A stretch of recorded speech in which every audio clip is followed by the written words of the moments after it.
Assalamualaikum Ayah. Waalaikumsalam warahmatullahi wabarakatuh. Bagaimana anak-anak? Sudah siap mendengar cerita hari ini? Sudah, Ayah. Oke anak-anak, hari ini Ayah akan menceritakan kisah tentang Kisah Nabi Harun alaihi salam. Nabi Harun alaihi salam adalah seorang nabi dan rasul yang diutus oleh Allah Subhanahu wa taala kepada kaum Bani Israel.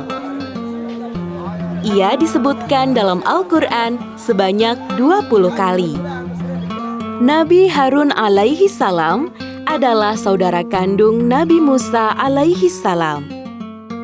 Ketika Allah Subhanahu wa taala memerintahkan Nabi Musa alaihi salam untuk menyampaikan dakwah kepada Fir'aun, maka Nabi Musa alaihi salam meminta kepada Allah Subhanahu wa taala agar saudaranya Nabi Harun alaihi salam bisa menemaninya.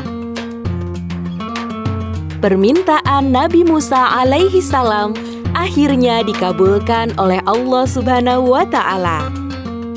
Nabi Harun alaihi salam ditugaskan oleh Allah Subhanahu wa taala untuk mendampingi dan membantu Nabi Musa alaihi salam dalam berdakwah, menyebarkan ajaran Allah Subhanahu wa taala dan memberi peringatan kepada Fir'aun agar kembali ke jalan yang benar.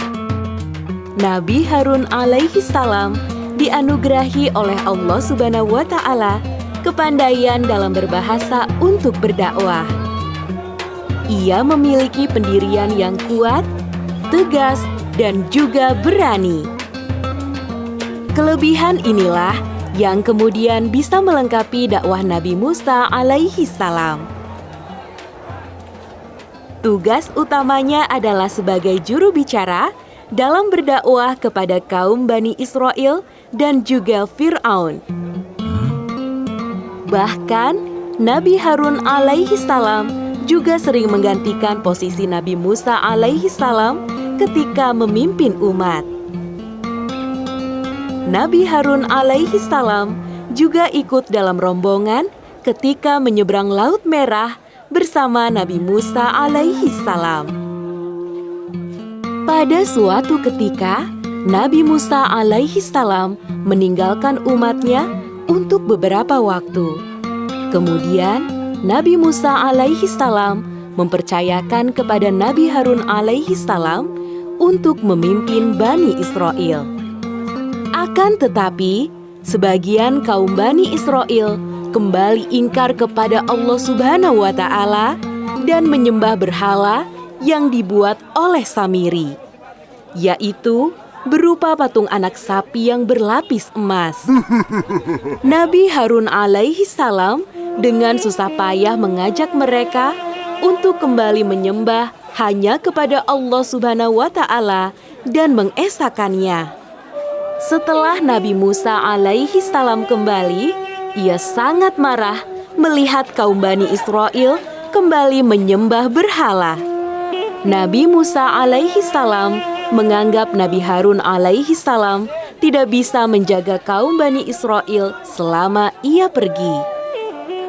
Nabi Harun alaihi salam pun akhirnya menjelaskan apa yang telah terjadi selama Nabi Musa alaihi salam pergi, bahwa ia sudah memberikan peringatan yang keras kepada kaum Bani Israel, terutama kepada Samiri. Akan tetapi, mereka tidak mau mendengar dan bahkan mereka ingin membunuh Nabi Harun alaihi salam.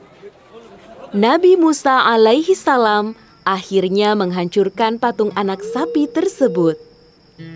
Samiri pun kemudian diasingkan dan mendapatkan azab dari Allah Subhanahu wa taala, yaitu jika seseorang menyentuh kulitnya, Samiri akan merasakan panas seakan-akan kulitnya terbakar. Itulah siksaan kecil yang dialami oleh Samiri selama di dunia, dan siksaan yang sangat pedih di akhirat untuk orang-orang yang berlaku syirik.